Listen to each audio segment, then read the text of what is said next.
18 tahun Imam Syafi'i sudah siap berfatwa.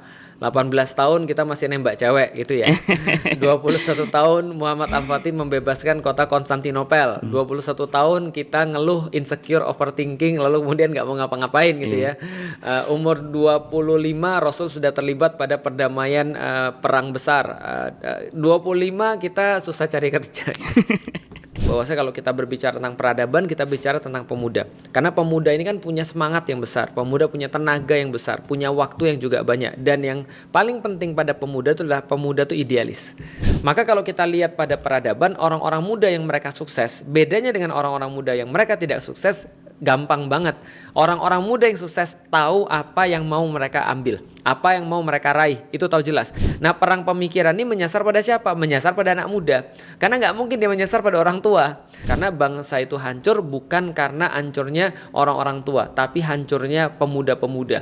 Bisa nggak anak-anak muda tanpa Islam dia jadi berprestasi? Bisa. Contohnya kayak Steve Jobs, tadi kayak Bill Gates dan segala macam. Tapi pertanyaannya kita balikin lagi, kita bicaranya dunia doang atau kita bicaranya setelah selesai dunia?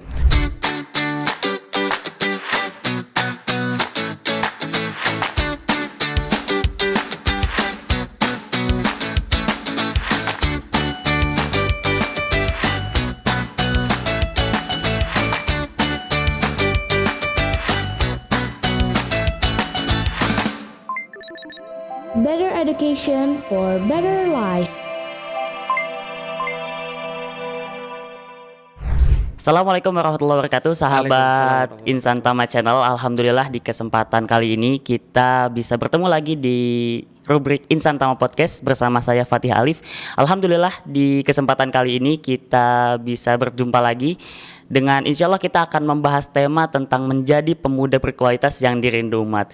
Alhamdulillah bersama saya di sini sudah ada bintang tamu spesial kita, Ustadz Felix. Assalamualaikum Ustadz. Waalaikumsalam warahmatullahi wabarakatuh. Mungkin boleh disapa dulu Ustadz, pemirsa Insan Tama Channel. Assalamualaikum warahmatullahi wabarakatuh. Pemirsa sahabat Insan Tama Channel, saudara rahmati Allah. Alhamdulillah bisa gabung pada hari ini, mudah-mudahan jadi manfaat ya. Amin amin ya rabbal alamin. Alhamdulillah senang sekali Alif di sini bisa ngobrol langsung dengan Ustadz Felix ya.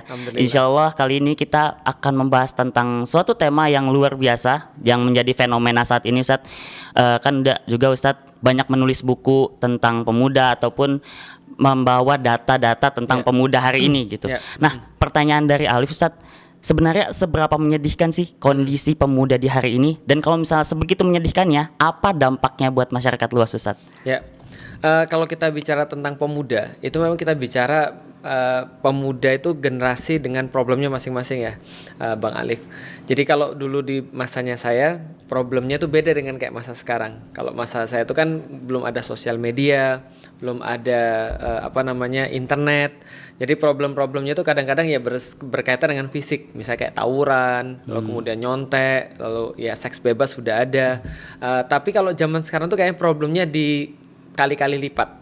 Jadi sudahlah kemudian media yang digunakan atau media yang ada tuh semakin berkembang. Contoh misalnya kalau zaman dulu kalau bicara tentang seks bebas, bicara tentang pornografi ada nggak? Ada. Tapi kalau untuk nyari barang pornografinya tuh susah. Karena orang harus nyari di tempat-tempat tertentu dan nggak bisa diakses semua orang. Nggak bisa dari HP gitu kan ya. Dan contoh misalnya kayak dulu ada namanya video VHS gitu kan ya. Nah itu kalau video-video yang nggak benar itu ya harus minjemnya ya bentuknya segitu dan harus punya playernya, harus punya TV-nya. Kalau zaman sekarang kan nggak ya. Zaman sekarang kan orang bisa dari handphone dan segala macam. Jadi secara media itu kemungkinan problem-problem itu lebih besar. Kemungkinan pemicu-pemicu, trigger-trigger itu lebih besar. Nah, secara kemudian wasilah atau secara perantara triggernya itu sudah lebih besar dan juga ditambah dengan karakter ya. Kalau karakter zaman dulu kan lebih tough ya kayaknya ya. Kalau karena memang ya orang zaman dulu sudah terbiasa. Mereka nggak akan insecure ketika mereka pergi sekolah lalu nggak punya sepatu baru.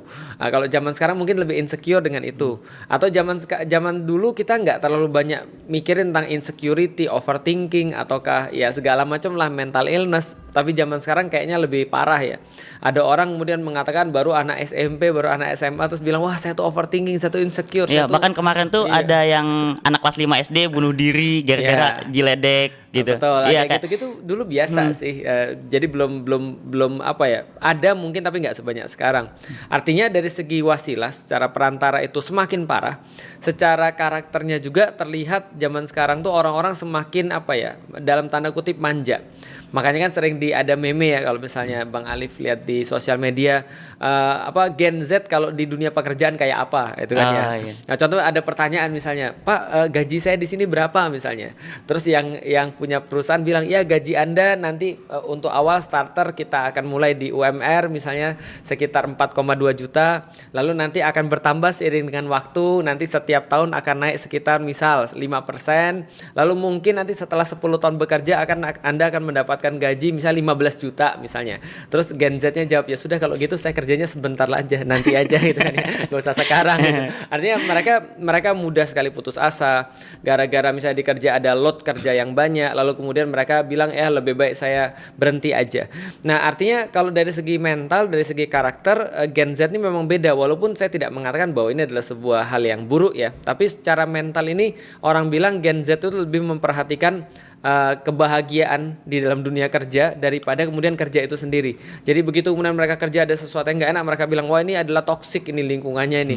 Tidak memperhatikan apa ya namanya ya. Mereka bilang kebahagiaan pribadi saya merusak work and life balance, kata mereka itu tidak balance hidupnya. Jadi sehingga mereka bilang saya keluar kerja aja. Ini lingkungan kerja toksik, ini bos toksik dan segala macam. Padahal mungkin mereka yang kurang karakternya aja. Jadi ini kalau kita lihat sekarang kalau dari segi karakter itu dan dari segi wasilah itu akhirnya menghasilkan hal-hal yang mengerikan seperti tadi yang Bang Alif bilang. Apa saja misalnya mengerikan kayak kemarin di daerah Ponorogo itu sekitar 100 orang mengajukan bahwasanya mereka masih boleh sekolah padahal mereka sudah hamil. Ya, ajukan nikah duluan gitu. Nikah duluan, ya. padahal mereka udah hamil duluan sebelum nikah malah.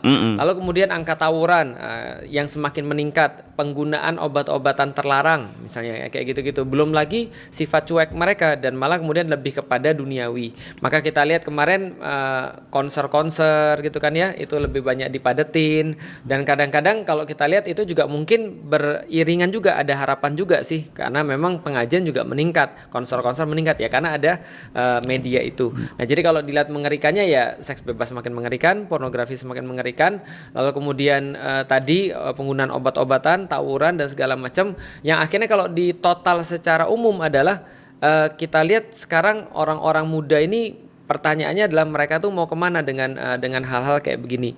Ada yang memang sukses banget. Mereka punya startup ketika masih muda, mereka punya kerjaan ketika masih muda, kerjaan yang bagus. Tapi tidak sedikit juga orang-orang yang justru menjadi hancur. Kayak kasus-kasus kayak di Jepang dulu, hikikomori misalnya. Ada orang nggak mau keluar dari kamar karena main game terus. Lalu kemudian dia nggak mau bersosialisasi, dia nggak mau untuk punya teman, introvertnya parah. Fakta ini sekarang ada di Indonesia. Gitu loh. Jadi penyimpangan yang aneh-aneh ini sekarang di Indonesia. Belum lagi kita itu LGBT lah, lalu kemudian ada makin beragam lah ya. Iya kan sekarang dulu kan nggak ada tuh. Kalau dulu kan cowok sama cewek tuh. Sekarang ada orang tiba-tiba ketika di universitas ditanya, "Kamu masuk di sini kan apa?" Dia bilang, "Pertama-tama saya perlu menjelaskan ya bahwa saya itu bukan laki-laki tapi saya itu gender netral." Nah, ini kan penyakit-penyakit yang dulu nggak ada. Nah, mau dibawa kemana kalau sana yang kebanyakan ini juga mereka nggak mendapatkan arahan yang benar atau nggak mendapatkan platform yang benar dalam kehidupan mereka. Memang betul ada yang sukses, tapi ternyata juga tidak banyak yang kacau-kacau yang kita lihat di berita-berita itu.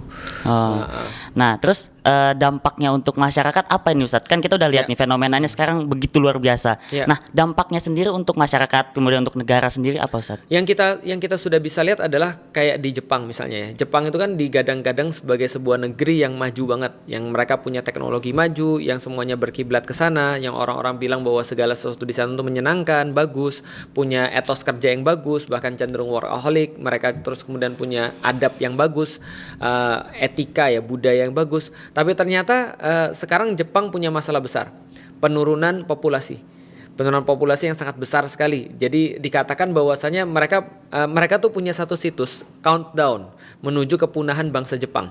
Kenapa? Karena diakibatkan oleh lifestyle orang-orang Jepang yang sekarang nggak mau menikah. Jadi mereka pikir ngapain kita menikah? Lebih baik kita kerja aja. Menikah tuh nggak masuk akal. Kenapa nggak masuk akal? Kalau kita kerja, kita bayar dari mana rumah? Kita bayar dari mana anak kita? Dan segala macam. Nanti kalau nggak bisa suntik botox gimana? Jadi artinya yang kayak gitu-gitu. Jadi Jepang itu sekarang menghadapi populasi yang menurun dan ini problem problem yang besar. Lah sekolah-sekolah tutup, rumah sakit tutup, bukan karena rugi Bang Alif, tapi karena nggak ada orangnya. TK tutup dan segala macam. Nah ini kan kemunduran peradaban ya. Artinya kalau diteruskan begitu terus lama-lama bisa hancur. Sekarang aja Jepang itu memprediksi bahwa tahun 2050 Jepang akan menjadi salah satu negara yang terbanyak populasi orang-orang berusia 65 tahun ke atas. Jadi mereka prediksi sekitar 35%. Coba Bang Alif bayangin, kalau yang tua-tua itu 35%, bahkan lebih bisa 40%, maka sisanya 60% itu adalah orang-orang yang selain 65. Mungkin di antara itu ada sekitar 30% atau 20% di bawah batas umur produktif misalnya. Nah, berarti yang umur produktif paling cuma sekitar berapa? 20%, 20 sampai 40%-an gitu kan ya. Itu kan sangat sedikit sekali dan itu jelas-jelas mengganggu Jepang. Makanya mereka sekarang lagi kampanye. Cina juga sama, mereka menggadang-gadang juga program satu keluarga satu anak. Sekarang mereka justru minta rakyatnya untuk punya banyak anak. Belum lagi di Eropa punya hal-hal yang sama. Artinya kalau kita berbicara tentang produktivitas, kita bicara tentang pengaruh, kita bicara tentang kesejahteraan sebuah negeri, maka demografi itu memegang peranan penting. Demografi itu apa? Bagaimana orang-orang yang punya umur di antara 25 sampai 45 masa-masa produktif atau 18 sampai 35 lah masa-masa produktif ini yang menjadi kunci. Kalau mereka produktifnya banget, maka negara itu jadi bagus. Tapi kalau anak-anak mudanya atau generasi mudanya ini ternyata sibuk dengan perkara-perkara yang tidak produktif, maka mau kita ngarepin apa daripada negara itu? Gampangnya anak muda itu menentukan negara. Sebenarnya seperti itu. Nah, tadi kan kita udah bicara Ustaz tentang fenomena yang terjadi sekarang ini. Terus juga banyak anak muda yang tidak tahu dia itu mau dibawa kemana masa depannya. Dan juga banyak anak muda yang tidak tahu mereka itu punya potensi besar. Nah, yang bisa Ustaz jelaskan di sini tentang potensi pemuda itu apa Ustaz? Pemuda itu luar biasa ya. Jadi kalau seandainya dulu Bung Karno bilang beri aku 10 anak muda maka aku akan goncang dunia gitu kan ya.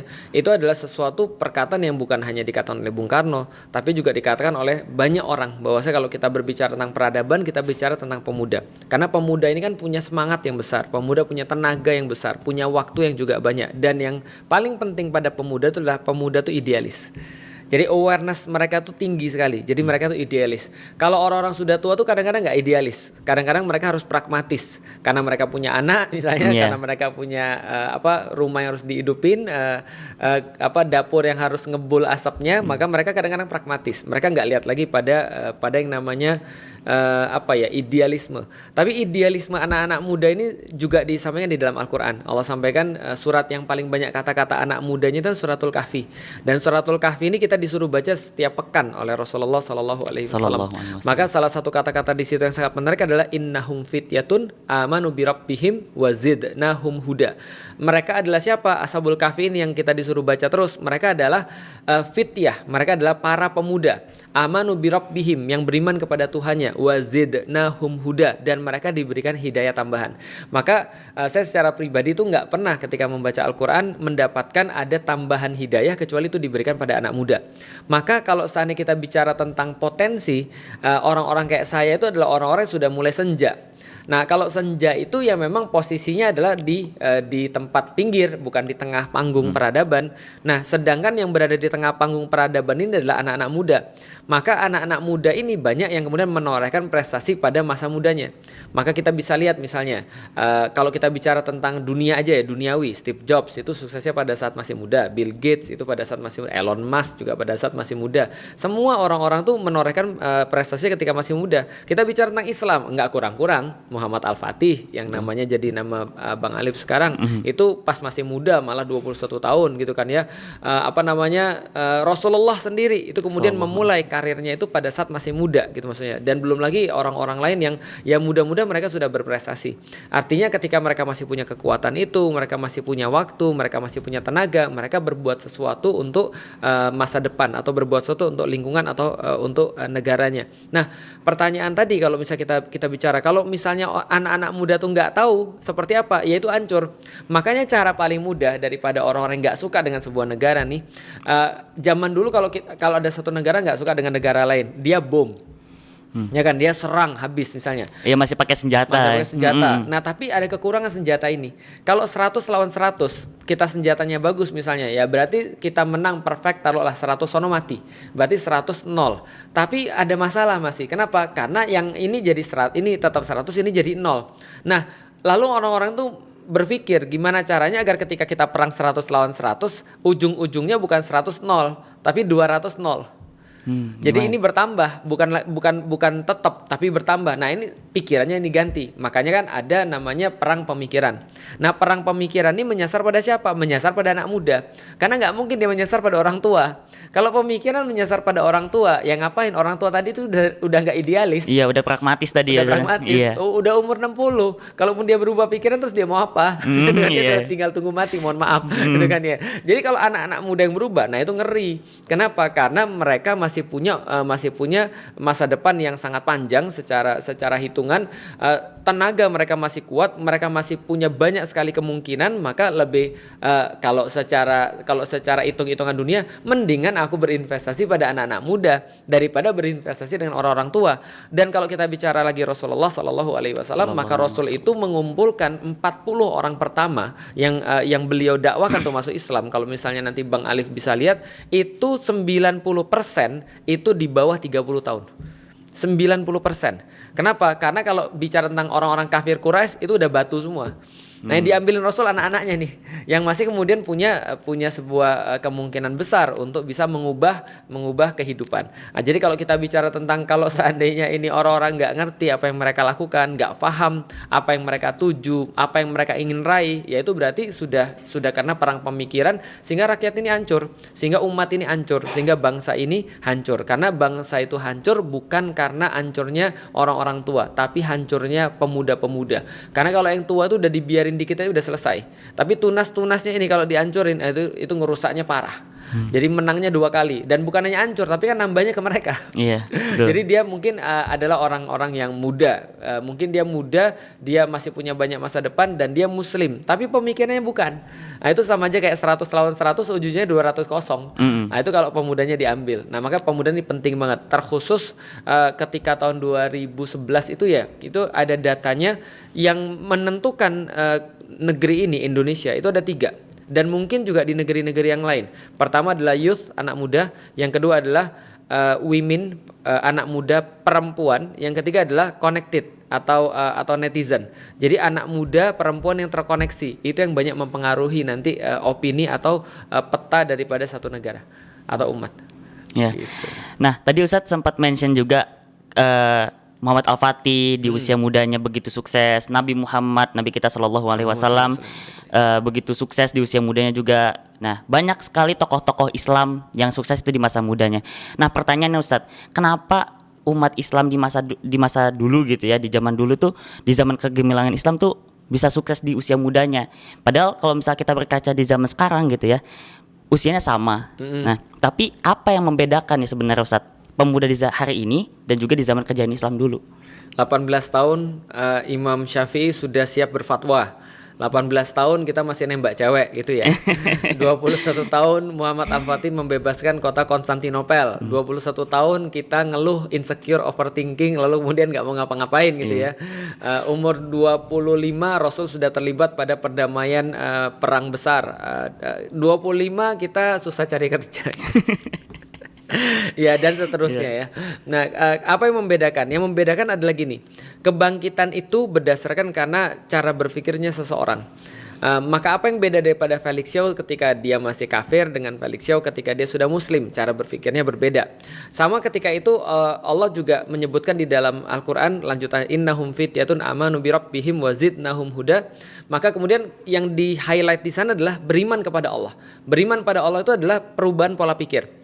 Maka ketika mereka sudah berubah pola pikir, mereka sudah punya satu konsep kehidupan yang mereka yakini dan mereka tahu bahwa mereka akan menerapkan itu, maka pemikiran ini yang memperkuat mereka. Itqamu faqalu rabbuna rabbus samawati wal ard.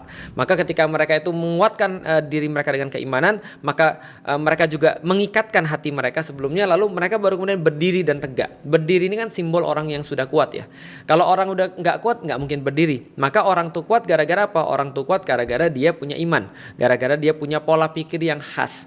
Maka kalau kita lihat pada peradaban, orang-orang muda yang mereka sukses, bedanya dengan orang-orang muda yang mereka tidak sukses gampang banget.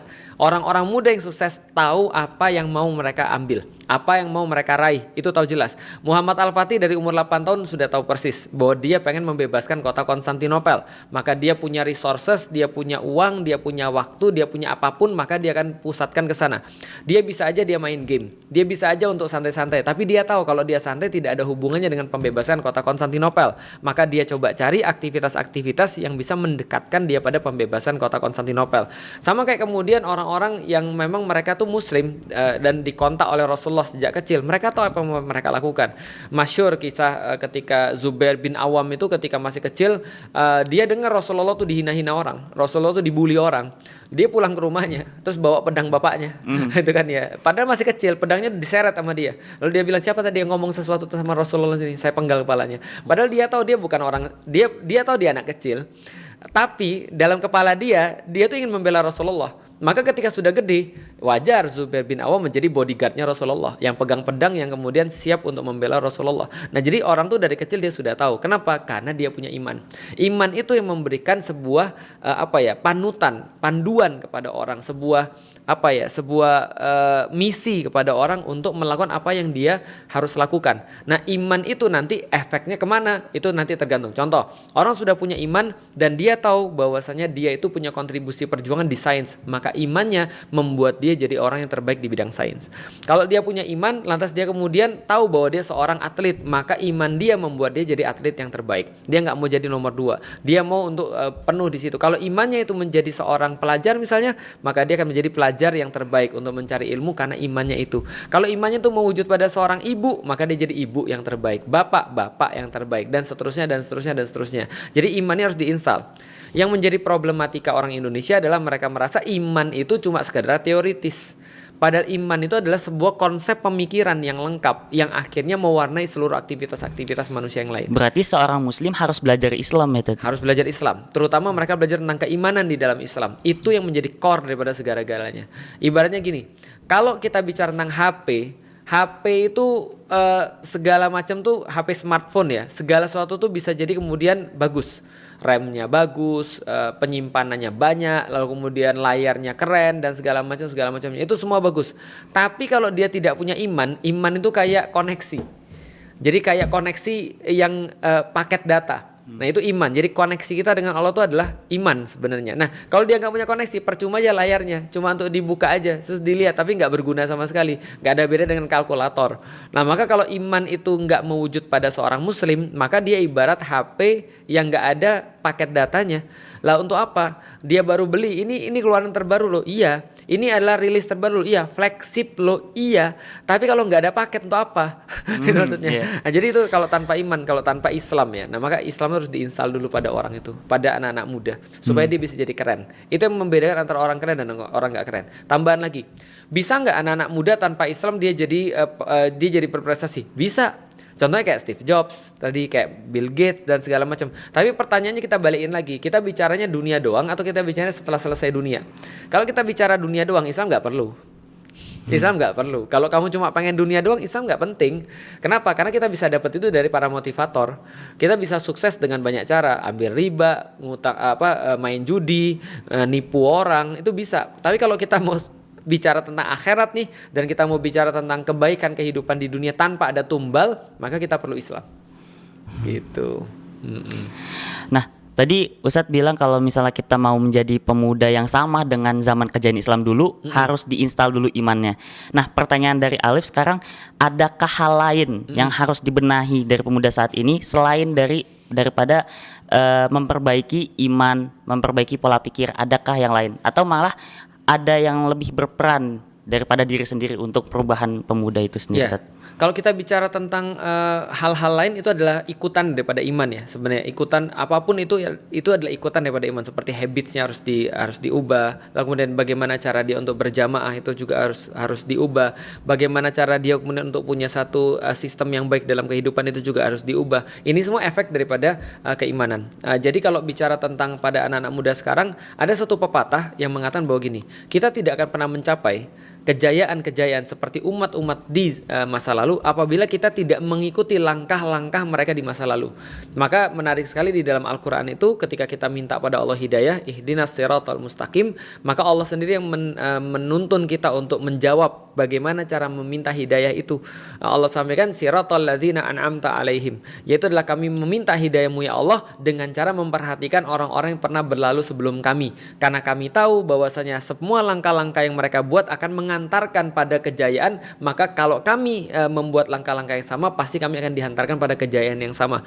Maka ketika kita berbicara tentang anak-anak muda zaman sekarang, tugas mereka adalah mengetahui langkah apa yang dibuat oleh Salahuddin Al-Ayyubi, langkah apa yang dibuat oleh Muhammad Muhammad Al-Fatih, langkah apa yang dibuat oleh misalnya Rasulullah Sallallahu Alaihi Wasallam. Kalau kejauhan ya udah sahabat-sahabatnya misalnya, atau kalau kejauhan lagi ya udahlah langkah-langkah ulama-ulama kita sebelum ini, ataupun para panglima-panglima besar sebelum ini. Nah itu mereka harus lihat langkah-langkahnya. Nah tapi semuanya itu berbasis pada keimanan tadi. Kalau keimanannya sudah beres, lalu kemudian mereka sudah, iman itu adalah jawaban daripada pertanyaan why.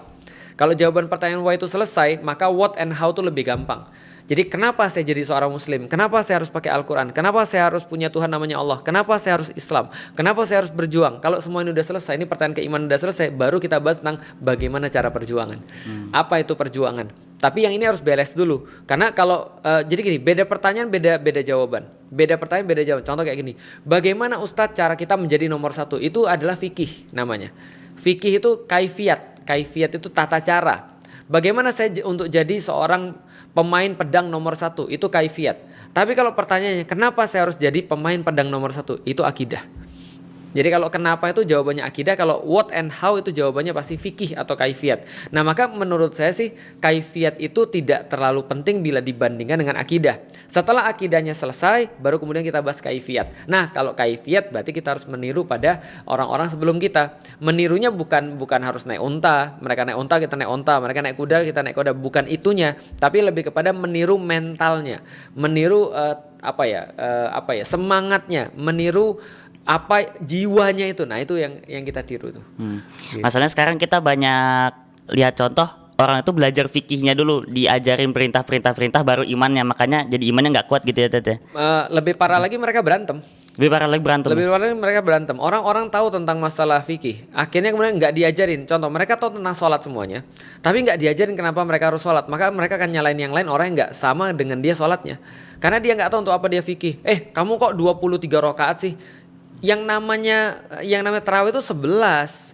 Kamu tuh belajar dulu dong, makanya lihat kitabnya. Yang 23 bilang, emang gue gak punya kitab? Gue juga punya kitab gitu kan. Ustadz gue ngajarin gue 23. Lu yang salah, kurang lu itu. Males banget sih, tarawih itu harusnya 23. Lah mendingan 11 tapi tumak nina daripada 23 lalu kemudian gak tumak nina. Yang 23 bilang lagi, ya bukan masalah tumak nina dan gak tumak nina, yang penting niatnya, daripada lu 11 sombong misalnya kayak gitu-gitu. Mereka gak ngerti, padahal sebenarnya untuk apa mereka sholat. Kalau mereka ngerti kenapa mereka sholat tarawih, mereka nggak akan pernah mempermasalahkan yang 11, nggak pernah mempermasalahkan yang 23. Yang mereka cari atau mereka pikir adalah bagaimana caranya agar masjid ini semakin ramai ketika tarawih, dan bagaimana ketika tarawih mau 11 mau 23 jamaah ketika pulang itu bawa sesuatu, bukan hanya misuh ketika imamnya bacanya panjang, atau bukannya senang ketika imamnya bacaannya pendek gitu maksudnya. Jadi ada sesuatu yang berubah pada umat, itu yang mereka pikirin. Itu kalau bahasanya akidah. Kalau bahasanya kaifiat, ribut. Bukan hanya imannya gak kuat, ribut juga. Nah itu masalahnya, sudahlah imannya gak kuat, ribut gitu kan. Nah jadi kan tadi kita udah bahas nih tentang fenomena pemuda saat ini, kemudian pola pikir yang harus diubah. Nah sama satu lagi yang Alif simpulkan di sini adalah kita harus butuh pendidikan yang tepat. Nah berbicara tentang pendidikan, bagaimana menurut pendapat Ustadz tentang Insan Tama yang dalam perannya itu mencetak pemuda untuk menjadi pemimpin di masa depan? Bagaimana pendapat Ustadz tentang Insan Tama? Setiap pendidikan itu adalah pendidikan yang setiap pendidikan itu penting dan menjadi ruh daripada setiap perubahan apapun juga. Maka kita nggak mungkin Muhammad Al-Fatih nggak mungkin ada apabila tidak ada pendidikan yang diberikan pada dia. Maka pertanyaannya adalah seperti apa ibunya mendidik, seperti apa kemudian Syekh Syamsuddin mendidik, atau Syekh Ahmad Al-Qurani mendidik Muhammad Al-Fatih. Dan itu sudah banyak sekali pendidikan-pendidikan itu disampaikan. Salahuddin juga sama. Bahkan pendidikan itu dimulai sebelum bapak ibunya nikah. Bapak ibunya sudah dididik, mempunyai visi yang sangat jelas tentang Baitul Maqdis. Kemudian mereka bertemu dengan satu visi yang sama, lalu kemudian punya anak dan mendidik anaknya dengan visi yang sama. Maka pendidikan ini terus-menerus ada. Nah, yang menarik adalah bahwasannya kalau kita bicara tentang Insan Tama ini yang mendirikan adalah ustadz-ustadz saya juga. Dan kita sudah tahu bahwa saya sebagai salah satu produk daripada ustadz-ustadz saya mengerti. Contoh misalnya, apa yang menjadi problem daripada pendidikan pada saat ini. Salah satunya misalnya tadi adalah pendidikan yang ada pada saat ini bukan berfokus pada why, tapi berfokus pada what and how. Misal ketika kita berbicara tentang pendidikan zaman sekarang, yang dinilai apa? NEM-nya tinggi. Yang dinilai apa? Misalnya dia bisa mencapai prestasi olimpiade matematik. Tapi apakah pendidikan itu? Atau kita balik tanya, kalau misalnya saya punya anak, apakah saya mau anak saya itu misalnya contoh dia itu pintar, dia itu jago, dia itu gajinya gede, tapi sama ibu dan bapaknya nggak hormat. Tapi dia kemudian dugem misalnya, atau dia mohon maaf misalnya dia menghamili anak orang misalnya. Itu kan ngeri, gitu kan ya. Itu kan bukan hasil pendidikan. Maka pendidikan di dalam Islam itu beda dengan pendidikan dengan gaya kapitalis. Gaya kapitalis pendidikannya diukur berdasarkan materi. Maka anak yang gajinya 40 juta itu dinilai lebih berhasil pendidikannya daripada gajinya 20 juta. Lihat aja omongan ibu-ibu kalau sudah kapitalis. Omongannya gini, kenapa anaknya kuliah di sono? Karena nanti kalau sudah selesai gajinya lebih gede. Lulusan luar negeri lebih gede daripada gajinya daripada lulusan dalam negeri, kan gitu. Nah, karena kapitalis mengukurnya berdasar materi, Islam tidak. Walaupun Islam bukan berarti tidak perlu materi, bukan, tapi Islam menstandarkan yang namanya pendidikan itu pada karakter. Jadi transfer of karakter, bukan hanya transfer of knowledge. Nah, maka kalau kita berbicara tentang Insan Tama, insya Allah dari awal kita juga bisa lihat bahwa Insan Tama kan konsisten pada perubahan karakter itu. Jadi bukan hanya orang itu menjadi tahu, bukan hanya orang itu menjadi bisa, tapi orang itu menjadi orang yang berkarakter. Karakter apa yang dicetak? Pemimpin di masa depan. Nah, maka ini adalah sesuatu yang saya pikir perlu untuk dijadikan sebagai wacana pemikiran bagi sekolah-sekolah yang lain, sehingga mereka tidak hanya mencukupkan pada transfer of knowledge, tapi juga pada transfer of karakter. Berapa banyak orang-orang misalnya seumur Alif yang bisa kemudian untuk jadi MC atau jadi moderator atau jadi misalnya host daripada acara podcast. Ini kan bagian daripada yang kita bisa harus untuk lihat ya. Karena di masa Utsmani itu orang-orang itu memang dididik untuk memimpin. Jadi mereka itu punya sekolah itu bukan sekolah sembarangan. Mereka tahu bahwasanya Islam itu akan menyebar luas. Maka mereka tidak bisa untuk mempertahankan peradaban Islam kecuali mereka mencetak pemimpin-pemimpin. Karena begitu Islam futuh ke satu daerah itu harus ada pemimpinnya. Dan futuh lagi satu daerah itu harus pemimpinnya lagi. Gimana kalau sekolah tidak menghasilkan pemimpin tapi hanya menghasilkan mohon maaf pengusaha, atau mohon maaf hanya menghasilkan karyawan, atau hanya menghasilkan orang yang sibuk dengan dunia. Nah, maka harus ada yang berpikir besar, berpikir bahwa karena Islam ini adalah alamiahnya adalah memimpin, maka harusnya kita siapkan adalah sekolah para pemimpin. Nah, mudah-mudahan kita berharap Insan Tama bisa jadi salah satu yang memang sudah diniatkan dari awal untuk itu. Amin. Terakhir Ustadz, ada pesan-pesan nggak buat pemirsa di Insan Tama Channel, terutama buat orang tua, siswa mungkin yang menonton tayangan ini, supaya bisa mendidik anak-anaknya untuk bisa menjadi pemuda pemimpin di masa depan? Ada satu hal yang menjadi concern saya ketika kita berbicara tentang orang tua. Kadang-kadang kita nih sebagai orang tua, saya juga termasuk ya, tanpa sadar kita tuh masih terkontaminasi dengan pemikiran-pemikiran selain Islam. Contoh kayak tadi, ketika kita berbicara tentang misalnya anak yang sukses itu kalau anaknya ke luar negeri. Anak yang sukses itu kalau anaknya punya gaji banyak. Anak yang sukses itu kalau anaknya punya rumah luas. Anak yang sukses itu kalau famous dan segala macam. Nah, itu kadang-kadang masih ada di dalam kepala kita nih sebagai orang tua. Padahal sebenarnya harus kita tahu bahwa sistem pendidikan yang sekarang itu maksudnya sistem pendidikan secara umum ya yang ada di Indonesia, itu kita sudah tahu dan sudah paham limitnya itu kayak apa yang dihasilkan. Itu kita udah tahu tuh. limitnya ya kayak orang-orang Indonesia yang umumnya pada zaman sekarang. Maka kalau kita pengen berharap lebih kepada anak-anak, berharap lebih pada generasi muda, berarti harus ada satu sistem pendidikan yang juga lebih, yang tidak hanya dicukupkan pada kurikulum yang sekarang. Yang aku lihat, yang saya lihat itu hanya berbasis pada transfer of knowledge aja, gitu maksudnya. Cuma menghasilkan orang-orang yang tahu, tapi belum menghasilkan orang-orang yang solih, gitu maksudnya. Nah, sedangkan Islam itu menitik beratkan perubahan itu pada karakter. Karena orang yang solih pasti akan profesional. Orang yang solih pasti akan berusaha paling tinggi untuk mencapai sesuatu. Dia pasti akan menjadi yang terbaik kalau dia sudah soleh. Tapi belum tentu sebaliknya. Orang yang terbaik, orang yang kaya belum tentu dia solih. Gitu kan ya. Nah, artinya ini adalah pesan bagi diri saya secara pribadi dan juga bagi orang tua.